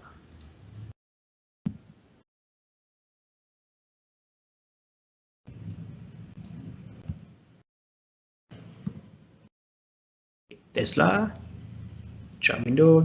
Okey, sebab tu kita lihat kenaikan saham yang boleh tahan. Okey, ini daily ya. Jadi kalau kita lihat lonjakan, okey, saya nak lihat kepada monthly. Okey, tapi tak apa, saya dah hilang saya punya button ni. Tapi kita lihat harga saham Tesla yang sedang kuat ya. Fundamental juga sangat kuat. Okey, fundamental. Lihat keuntungan bersih melonjak. Okey, sejak daripada awal tahun ni hinggalah ke 10 tahun yang ketiga ya. Sangat kuat. Okey, sebagai contoh. Baik. Okey. Jadi semakin tinggi keuntungan bersih syarikat, okey, bermakna apa yang berlaku ialah semakin tinggilah pulangan dalam bentuk dividen. Tapi kita ingat tak semua syarikat yang memberikan dividen. Kalau saya lihat Tesla, tak silap saya, Tesla ni tak ada dividen. Okey, jadi tak semua syarikat memberikan dividen. Okey, saya lihat ya di sini ada dividen tak? Okey, saya rasa Tesla tak ada dividen. Okey, tapi walaupun tak ada dividen, tetapi pergerakan harga Tesla dah lebih daripada mencukupi untuk keuntungan pelabur. Okey, jadi ideanya ialah lagi banyak keuntungan, bermakna lagi banyaklah keuntungan yang boleh diagihkan kepada pelabur-pelabur dalam bentuk dividen. Okey, lagi tinggi dividen yang ditawarkan oleh syarikat, bermaknanya lebih menariklah syarikat ini untuk dibeli sebagai pelaburan. Okey, dan seterusnya syarikat ini akan jadi popular. Kenapa? Kerana memberikan dividen tinggi, orang ramai pun nak beli. Okey, menolak harga saham naik. Okay, itu ideanya. Okey. Okey, semua okey ya. Ini adalah income statement dan juga cash flow statement. Baik. Dan kita akan masuk pula ke dalam nisbah. Okey, ini yang agak complicated sikit kerana kita menggunakan ratio, kita menggunakan nisbah untuk menentukan nilai sesuatu saham. Dan yang paling popular ialah apa? Ialah nisbah PE. Okey, harga ke atas pendapatan. Price to earnings ratio, PE. Okey. Jadi dalam banyak-banyak nisbah yang kita gunakan semasa kita nak melabur dalam sahamnya, yang paling popular ialah nisbah PE. Okey, price to earnings ratio. Baik.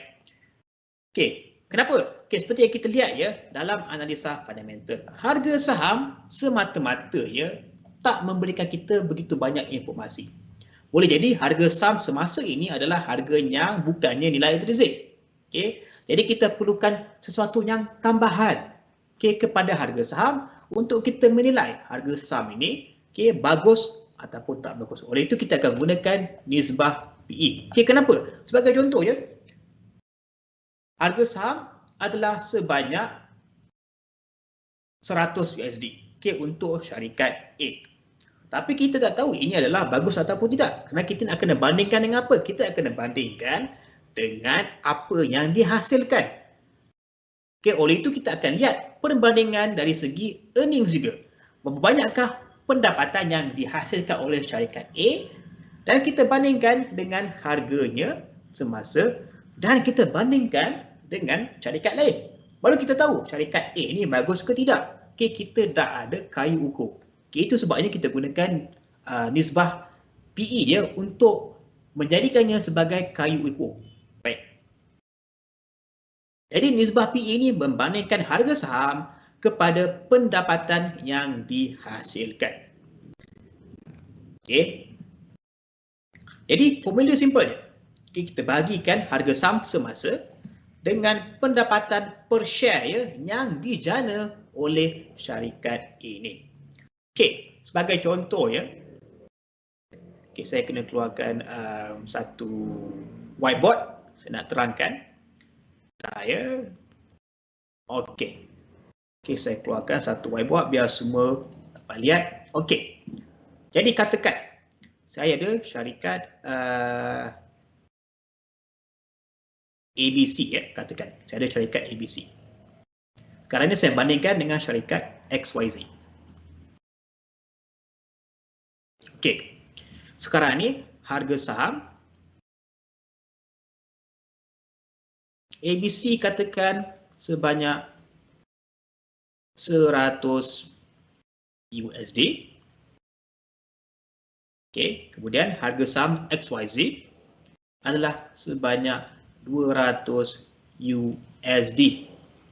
Okey, sekarang saya lihat pula kepada earnings per share, pendapatan yang dihasilkan oleh setiap syarikat ini. Katakan earnings per share untuk syarikat ABC adalah sebanyak katakan 5 lah, 5. Okey, dan untuk ini juga dia punya earnings per share juga adalah 5.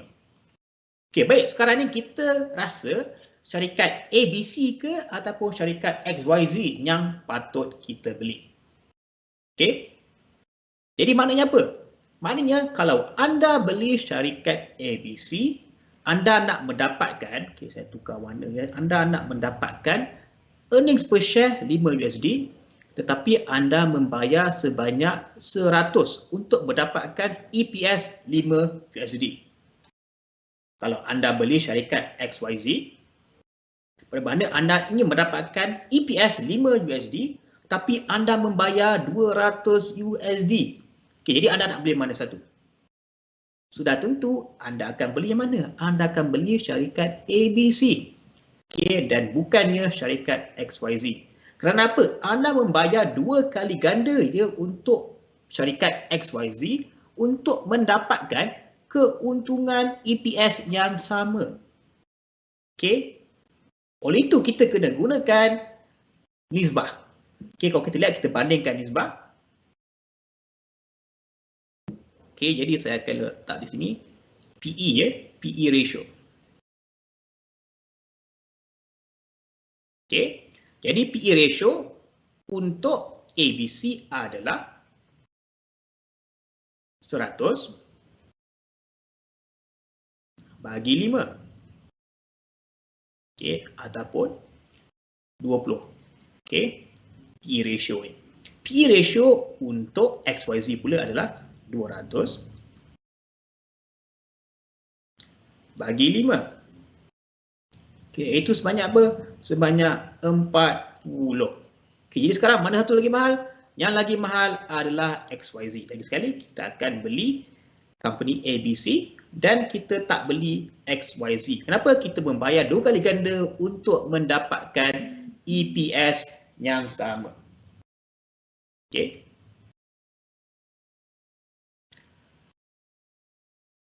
Ini sebabnya. Okey, kenapa kita beli ABC dan kita tak beli XYZ. Okey, sekarang kita dah ada satu kayu ukur yang jelas. Okey, oleh itu kita gunakan nisbah PE. Okey, jadi nisbah PE ni memberikan gambaran segera. Okey, berapa banyak wang yang kita perlu bayar untuk mendapatkan setiap satu USD pendapatan sesebuah syarikat yang saya tunjukkan tadi. Okey, tak semestinya harga saham lebih tinggi bermakna ini adalah syarikat yang lebih baik. Okey, boleh jadi syarikat yang lebih murah tapi mendatangkan keuntungan yang sama dengan syarikat yang berganda lebih mahal daripadanya. Okey. Jadi ideanya ialah okey, pelabur membandingkan PE syarikat kepada pesaingnya dan saham yang terbaik adalah pelaburan yang mempunyai nisbah PE yang terendah. Okay, kerana ianya dianggap murah. Ya, seperti yang saya lihat ni. Kerana ianya dianggap murah. Jadi ABC dengan XYZ mana lagi murah? ABC lagi murah. Kerana kita membayar 100 untuk mendapatkan 5 EPS USD. Berbanding dengan XYZ, kita bayar 200 untuk mendapatkan EPS yang sama dengan syarikat ABC tadi. Okey. Baik. Jadi ini baru satu nisbah. Kita ada beberapa nisbah lagi. Kita ada nisbah kewangan iaitu nisbah hasil dividen. Okey. Jadi apabila syarikat buat keuntungan ya. Jadi ada beberapa cara keuntungan ni boleh digunakan. Okey, yang pertama, sebahagian keuntungan ni dimasukkan balik ke dalam syarikat untuk tujuan operasi, R&D, marketing ataupun untuk kembangkan lagi bisnes. Jadi keuntungan ni yang dimasukkan semula ke dalam syarikat adalah pendapatan tersimpan. Dan yang kedua ialah selebihnya, okay, yang tak dimasukkan semula ke dalam syarikat boleh diagihkan. Okay, diagihkan secara apa? Diagihkan secara dividen. Okay, diagihkan kepada pemegang saham secara dividen. Okay, dan oleh itu kita ada lagi satu nisbah iaitu kita akan lihat kepada dividen tahunan yang ditawarkan oleh syarikat berbanding dengan harga per share. Okay, ini adalah nisbah hasil dividen. Okay. Dan dividen diukur dalam bentuk apa? Dalam bentuk jangka masa yang diperlukan untuk pelabur mendapat kembali modal yang dikeluarkan. Okay. Jadi kalau lagi tinggi dividen, maknanya lagi cepatlah pelabur akan dapat semula modal yang dilaburkan. Okay. Lagi tinggi dividen, lagi bagus, lagi cepatlah pelabur mendapat balik modal. Okay. Jadi ideanya ialah apa? Menggunakan dividen ialah pelabur akan membandingkan hasil dividen sesebuah syarikat bandingkan kepada pesaingnya. Jadi kalau kita nak bandingkan dividen contohnya syarikat Halliburton ataupun Shell, syarikat oil and gas, kita kena bandingkan dengan syarikat oil and gas yang lain. Kita bandingkan Shell dengan Chevron, kita bandingkan Shell dengan BP, kita bandingkan Shell dengan apa lagi? Petronas. Barulah kita mendapat idea di manakah kedudukan Shell dari segi dividen berbanding dengan pesaingnya. Tapi kita tak boleh nak bandingkan Shell, syarikat tenaga, kita bandingkan dengan syarikat Apple. Tak logik kerana dua industri yang berlainan, operasi yang berlainan. Okay, walaupun Shell mempunyai dividen yang lebih tinggi daripada Apple, tak semestinya ia adalah bagus. Dia perbandingan yang tak sama. Okay, kita kena bandingkan sentiasa dengan pesaing dalam industri dan sektor yang sama. Baru kita tahu dividen dia bagus ke tidak. Okay. Jadi ideanya ialah saham terbaik untuk dilaburkan ialah saham yang memberikan dividen yang tertinggi. Okay, lagi tinggi dividen, okay, lagi cepatlah pelabur mendapat balik modal yang dilaburkan. Okay. Jadi ini dari segi dividen. Baik. Kemudian kita ada lagi ya nisbah-nisbah yang lain. Kita ada nisbah PE tadi, nisbah dividen. Sekarang kita lihat kepada nisbah kecairan, okay, liquidity. Ini kena mengena dengan apa? Kena mengena dengan cash flow. Baik. Jadi nisbah kecairan akan kita lihat kepada mampu tak sesebuah syarikat itu untuk membayar hutang dan pada masa yang sama menguruskan operasi perniagaan syarikat. Okay, ini adalah nisbah kecairan. Okay, jadi caranya ialah kita bahagikan aset semasa dengan liability semasa. Okay, jadi sekarang ni kecairan yang tinggi menunjukkan syarikat memiliki tunai. Okay, ini bukan Yunai, ini adalah tunai yang cukup, okay, cash yang cukup untuk membayar liability dalam jangka masa yang terdekat. Okay. Lagi tinggi kecairan, maknanya cash flow pun tinggi. Bermakna mampu untuk menguruskan sebarang liability dalam jangka masa yang terdekat. Okay, bagaimana kita nak tahu? Kita lihat daripada segi nisbah kecairan. Jadi nisbah kecairan yang rendah bermakna syarikat tidak mempunyai cash yang banyak. Okay, kekurangan cash flow. Dan ini seperti yang kita bincangkan tadi, Dia Rashidi, boleh menyebabkan gangguan dalam operasi. Okay, nak bayar gaji akhir bulan, tak ada cash. Okay, walaupun jualan ada, tapi duit tak masuk. Okay, sebagai contoh, lagi besar cash flow yang kita ada, okay, lagi mudahlah kita nak menguruskan operasi, terutamanya jika berlaku masalah seperti COVID, okay, lockdown dan sebagainya. Baik. Jadi ideanya ialah untuk kita menggunakan nisbah kecairan ialah dengan kita membandingkan nisbah kecairan syarikat dengan pesaingnya. Lagi sekali kita kena bandingkan pesaing dalam industri, dalam sektor yang sama. Kita nak bandingkan contohnya syarikat seperti Apple, kita kena bandingkan dengan Facebook, Google, okay, yang dalam industri dan sektor yang sama. Jadi ideanya ialah saham yang terbaik ialah saham yang mempunyai, okay, nisbah kecairan yang tertinggi. Okay, kalau nisbah kecairan tertinggi bermakna apa? Bermakna aset lebih banyak daripada liability. Okay. Lagi banyak cash di dalam tangan untuk menguruskan operasi dan mana-mana hutang yang ada dalam syarikat. Okay. Jadi ini adalah idea nisbah kewangan. Baik. Okay, kita ada lagi ya. Kita ada lagi beberapa nisbah. Kita dah lihat pada nisbah PE, nisbah kecairan, nisbah dividen. Okay, sekarang kita lihat pula kepada seterusnya ialah nisbah pulangan ke atas aset dan juga pulangan ke atas equity. Baik. Jadi pulangan ke atas aset ya, ROA, return on assets, menunjukkan bagaimana syarikat menggunakan aset yang ada ya, menggunakan aset yang ada untuk menjana keuntungan. Okay, ini pun adalah satu benda yang positif bagi syarikat. Jika syarikat ada aset, kalau syarikat membiarkan aset begitu saja tanpa menggunakan aset ini untuk mendapatkan keuntungan, bermakna pengurusan tak baik. Tapi lagi pengurusan yang kreatif ya, dan juga pengurusan yang baik akan menggunakan segala aset yang dimiliki oleh syarikat untuk menjana pendapatan tambahan. Okay, jadi ideanya ialah semakin tinggi nisbah pulangan ke atas aset, maka semakin baguslah syarikat itu untuk dijadikan sebagai pelaburan. Okay, jadi cara kita melihat kepada nisbah pulangan ke atas aset adalah seperti berikut. Okay, kita bagikan pendapatan bersih, lagi sekali ya, kita akan kira total revenue daripada contohnya Tesla tadi, jualan model X, jualan model T, jualan model S.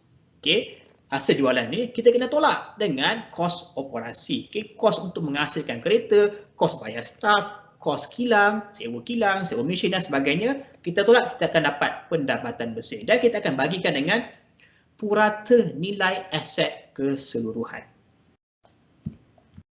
Baik. Kemudian seterusnya ialah pulangan ke atas equity pula. Okey, jadi pulangan ke atas equity, return on equity, mengukur pula berapa banyak yang diperoleh oleh pemegang saham, okey, daripada pelaburan mereka. Okey, jadi semakin tinggi nisbah pulangan atas equity, maka semakin baguslah syarikat ini. Okey, pelabur mendapat pulangan yang lebih. Jadi caranya kita lihat, kita akan membagikan pendapatan bersih, kita bagikan dengan purata equity pemegang saham. Okey. Jadi ideanya ialah kita bandingkan kedua-dua nisbah ini, nisbah pulangan atas aset dan juga nisbah pulangan atas equity. Dan seperti biasa kita akan buat apa? Kita akan bandingkan dengan pesaing. Okey, kalau kita ada nisbah saja dan kita tak tahu kita tak tahu ni bagus ke tak bagus, nisbah ni tinggi ke tidak, rendah ke tidak. Caranya ialah dengan kita membandingkan dengan pesaing dalam sektor yang sama. Okey, itu cara yang terbaik. Baru kita ada kayu ukur. Dan ideanya ialah saham yang terbaik untuk pelaburan adalah yang mempunyai nisbah yang tertinggi. Maknanya semakin tinggi nisbah atas aset ataupun atas equity, bermakna pendapatan bersih yang tinggi. Okey, itu cara kita membaca nisbah kewangan ROA dan juga ROE. Baik. Dan ada lagi satu nisbah yang akan kita pelajari, iaitu nisbah tentang hutang pula ya. Jadi hutang pun adalah perkara yang sangat besar. Boleh jadi syarikat menghasilkan keuntungan yang sangat besar je, revenue besar, okey, ada branch di seluruh dunia. Tetapi kita terlupa nak lihat hutang. Kalau kita lihat hutang yang akan terkejut, hutang juga boleh menjadi lebih daripada apa yang dijana. Jadi penting kita kena perhatikan hutang berada pada keadaan mana untuk syarikat tersebut. Baik. Jadi nisbah hutang membandingkan hutang syarikat kepada aset syarikat. Okey, untuk kita ketahui apa? Kita tahu past leverage. Leverage ni ialah berapa banyak pinjaman yang dilakukan oleh syarikat tersebut. Okey. Jadi lebih rendah nisbah hutang, maka lebih baik. Ini jadi lebih jelas. Okey, semua orang tak nak hutang. Okay? Semua orang kalau boleh nak bebas daripada hutang. Kalau leverage kita terlalu tinggi, bermakna kita mengambil hutang yang terlalu tinggi. Begitu juga dengan syarikat. Okay. Jadi kita akan kirakan nisbah hutang seperti berikut. Okay. Kita ambil jumlah liability, lagi sekali kita semua dapat cari jumlah liability kalau kita lihat pada Tesla ni tadi, di mana di balance sheet. Okay, ini semua adalah liability. Okay, kita ambil liability punya data. Akan ada dalam setiap penyata kewangan akan ada. Wajib untuk setiap syarikat melaporkan semua benda ni. Terutama syarikat-syarikat yang besar Jadi kita bagikan jumlah liability dengan jumlah aset. Okey, kita bandingkan. Jadi, kalau untuk Tesla tadi, kalau saya lihat, okey, saya lihat sini Okey, jadi jumlah aset 57 bilion tak silap saya, berbanding dengan liability 29 bilion. Jadi ratio hutang adalah untuk ini adalah sangat rendah. Okey, kerana aset lebih daripada liability, hutang rendah untuk Tesla. Okey. Kemudian yang keduanya ialah nisbah hutang kepada equity. Yang ini pula apa? Ini mengukur berapa banyak sumbangan pemiutang. Okey, bank ke ataupun mana-mana institusi kewangan yang memberikan pinjaman kepada syarikat ini berbanding dengan pemegang saham. Okey, jadi sekarang ni untuk kita buka syarikat kita dapatkan dana ada beberapa cara. Okey, daripada kita menjual saham kepada pelabur, bermakna dana ini adalah pelaburan, tak perlu dibayar balik. Dan juga membuat pinjaman daripada bank ataupun ataupun mana-mana institusi kewangan untuk mendapatkan dana. Tapi bezanya dana daripada bank ini adalah pinjaman dan perlu dibayar balik. Okey, jadi ideanya ialah jika kebanyakan duitnya, dana untuk syarikat datang daripada pemilik saham, itu adalah lebih baik. Kenapa? Kerana duit ni tak perlu dibayar balik. Okey, jadi kalau duit ni, dana ni datang daripada bank, itu adalah satu yang tak baik. Kenapa? Perlu dibayar balik semula.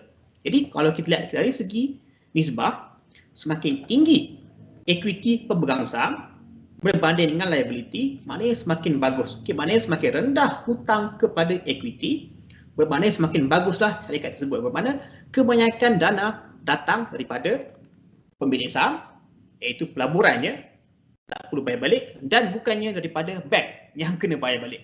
Okey, itu cara kita baca. Jadi ideanya ialah seperti biasa, pelabur akan membandingkannya nisbah-nisbah di atas antara syarikat dan pesaing-pesaing dalam industri yang sama, dan pelaburan yang terbaik adalah yang mempunyai nisbah hutang yang paling jelas yang terendah. Lagi rendah hutang, lagi bagus kekuatan ekonomi syarikat tersebut. Baik. Okey, jadi kita dah cover ke semua nisbah-nisbah. Kita ada nisbah PE, nisbah dividen, nisbah hutang, nisbah apa lagi tadi saya pun dah lupa. Nisbah pulangan ya. Okey, nisbah pulangan atas aset dan equity. Okey, jadi ada 5 dah selaya kesemuanya. Okey, nisbah kecairan. Okey, ni semua kita dah sentuh ni tentang kekuatan ekonomi sesebuah syarikat. Jadi sekarang ni apa kita nak buat? Kita nak rumuskan. Okey, jadi kita akan buat list. Kita akan buat checklist untuk kita membantu kita menentukan kekuatan ekonomi sesebuah syarikat. Okey. Jadi ini adalah rumusannya. Saya ada tulis dalam 11. Okey, 11 data-data penting yang kita perlu cari ya untuk setiap penyata kewangan syarikat. Okey. Dan bagaimana kita mentafsirkannya? Adakah bullish? Adakah bearish? Okey. Jadi yang pertama ialah kita lihat kepada balance sheet ya, ataupun kunci kira-kira. Kita bandingkan aset dengan liability. Jika syarikat mempunyai aset lebih daripada liability, ini adalah bullish ya untuk syarikat tersebut. Kita kasih markah. Tapi kalau aset lebih rendah daripada liability, ini adalah bearish. Okey. Okey, ini adalah liability, kita tolak markah. Yang kedua, juga daripada balance sheet kita dapati perbezaan antara aset dan juga equity pemegang. Okey, jika aset melebihi daripada equity pemegang, ini adalah satu bullish, kita tambah markah. Kalau aset kurang daripada equity pemegang saham, ini adalah bearish, kita tolak markah. Nombor 3 adalah pendapatan bersih. Penyata pendapatan income statement, kita nak tahu net income. Okay, revenue tolak dengan expenses, kita dapat net income. Kalau net income adalah positif, dia adalah bullish ya untuk syarikat, kita tambah markah. Kalau net income negatif ya, bermakna rugi ya, kita tolak markah untuk syarikat tersebut. Dan penyata aliran tunai, okay, cash flow.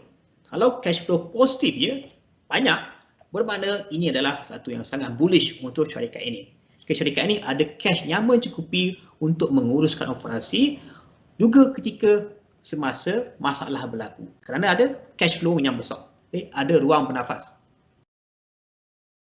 Okay, kemudian penyata aliran tunai yang negatif je, negatif cash flow ni syarikat tak ada cash.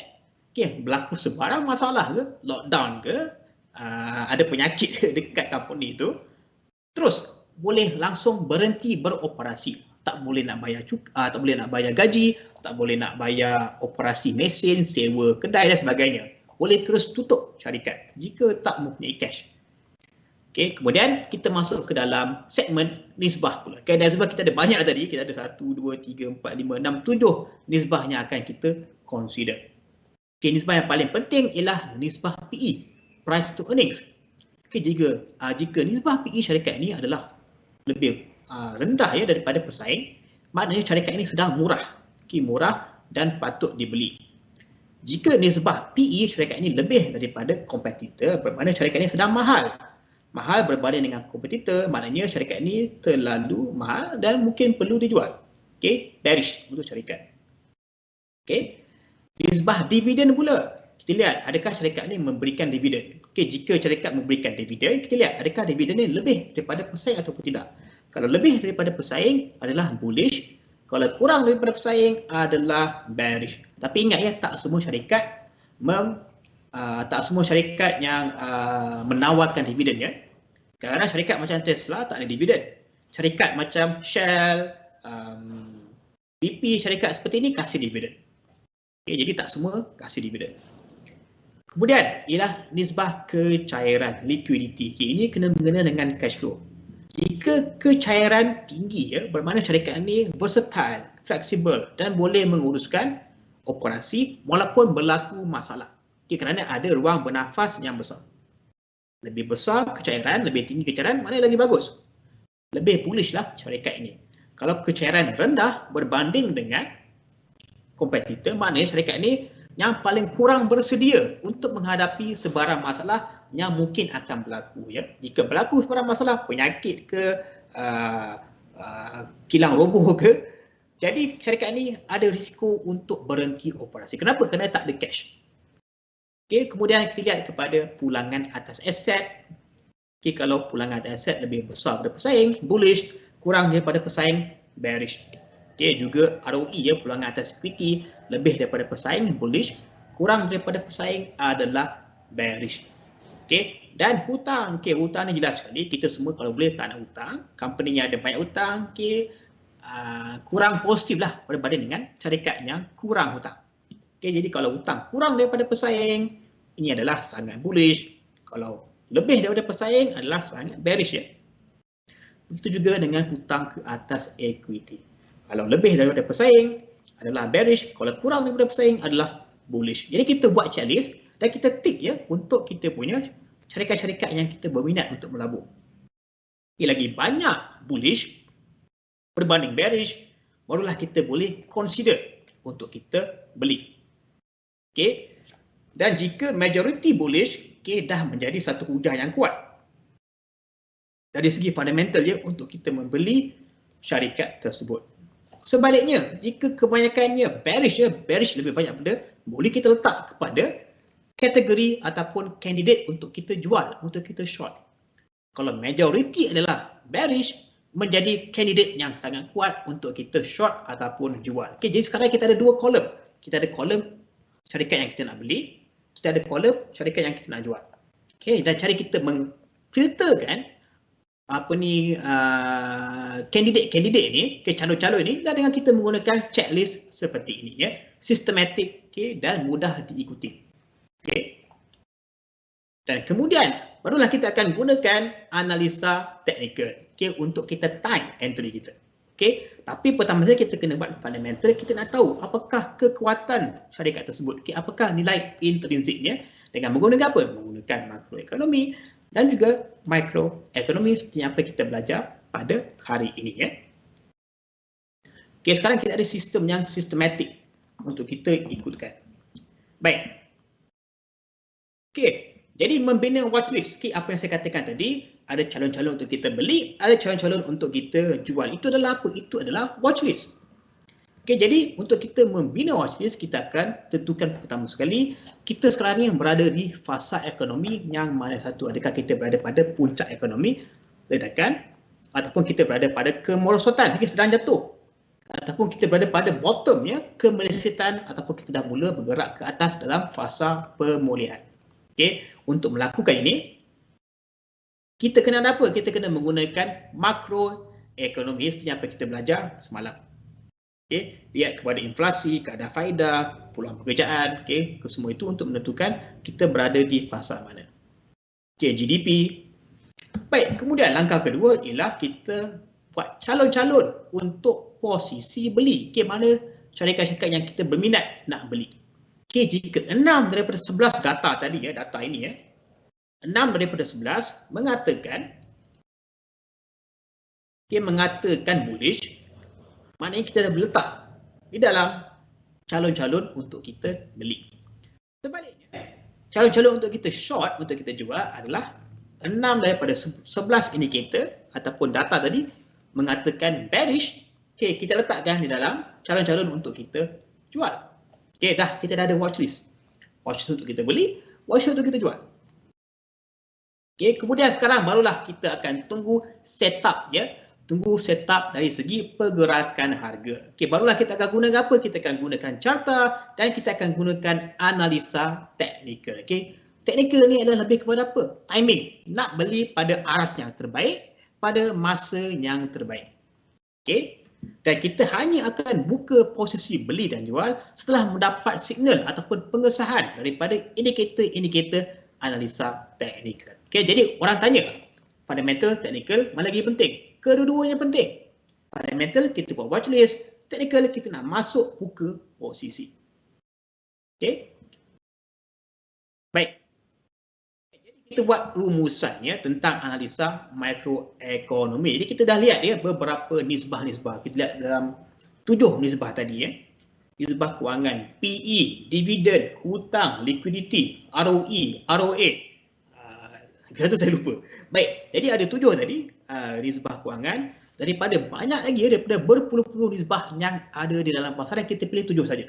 Kenapa? Kita tak nak pening kepala. Kalau kita banyak sangat data yang kita proses, kita mungkin akan keliru dan tak dapat nak buat keputusan. Jadi kita kena hadkan nisbah ataupun data-data yang kita sedang kaji.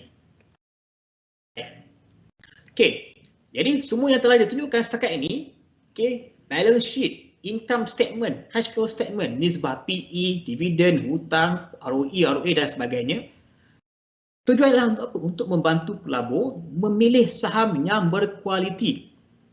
Okey, dan oleh tujuan itu kita akan bina suatu watchlist ya.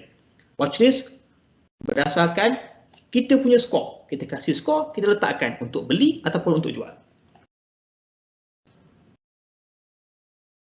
Okey. Kemudian kesimpulan adalah sangat penting ya untuk kita melakukan analisa fundamental kerana kita tahu apa yang menggerakkan harga adalah sebenarnya fundamental. Cara kita membaca pergerakan harga itu adalah teknikal. Okay, jadi apa jua instrumen dagangan, kita mesti membuat penyelidikan fundamental dahulu. Mata wang ke, bond ke, komoditi, kita kena buat fundamental. Kemudian barulah kita dapat membuat keputusan dagangan yang berkualiti. Kalau anda melakukan fundamental secara menyeluruh ya, daripada atas ke bawah, makro, daripada bawah ke atas, mikro, okay, anda cover ke semua sudut. Dan anda mendapat idea dagangan yang sangat berkualiti kerana anda dah mengambil kira segala faktor-faktor yang boleh mempengaruhi aset tersebut. Kemudian barulah kita akan gunakan analisa teknikal untuk kita time entry, aras yang terbaik dan masa yang terbaik. Okay, jadi untuk analisa teknikal, kita akan belajar di webinar yang seterusnya. Kita belajar dulu tentang falsafah analisa teknikal. Jadi petang ni, pukul 6, 6.8 saya akan cerita tentang falsafah analisa teknikal. Kita nak kenal siapakah pengasas analisa teknikal, apakah rukun-rukun analisa teknikal dan apakah yang akan kita belajar nanti di dalam analisa teknikal. Okay, jadi untuk hari ini, untuk kali ini, untuk webinar sekarang ni saya akan akhiri di sini. Kita dah tutup buku analisa fundamental. Petang nanti pukul 6 kita buka buku analisa teknikal. Dan analisa teknikal buku dia tebal ya.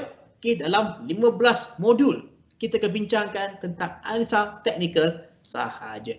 Okay, jadi terima kasih ya Rashidi Ikmal. Okay, terima kasih kerana mengikuti webinar pada hari ini. Dan kita jumpa lagi petang ni jam 6 ke 8 dan di webinar yang seterusnya. Ingat kita dah buka, kita dah tutup buku fundamental, kita buka buku analisa teknikal pula. Okey. Jadi oleh itu sekian, terima kasih. Jumpa pada petang ni jam 6 ya. Kita akan berbincang pula tentang analisa teknikal.